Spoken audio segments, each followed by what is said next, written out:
दोस्तों, हमदर्द कोई कोई, हमदर्द कोई कोई, सरदर्द हर कोई। धोखा देने वालों की कदर करें, ये भी उस्ताद का दर्जा रखते हैं। लोग देर नहीं करते लाताल्लुक होने में जब आप उनके लिए बेकार हो जाएं। कुत्ता मिल जाए तो पत्थर नहीं मिलता, पत्थर मिल जाए तो फिर कुत्ता नहीं मिलता। भैंस का पेट और पाकिस्तानी सियासतदानों का पेट कभी नहीं भरता। हराम रोजगार अगरचे तुम्हारे घरों और जेबों को भर देगा, लेकिन तुम्हारे दिलों से ईमान खाली कर देगा।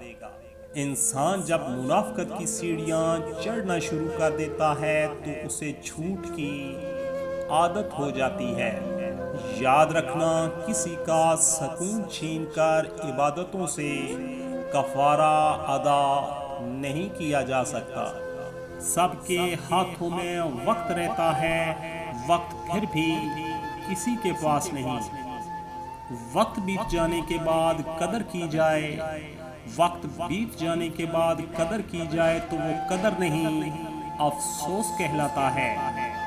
मजबूत लोग गलती होने पर रोते नहीं बल्कि मुकाबला करते हैं।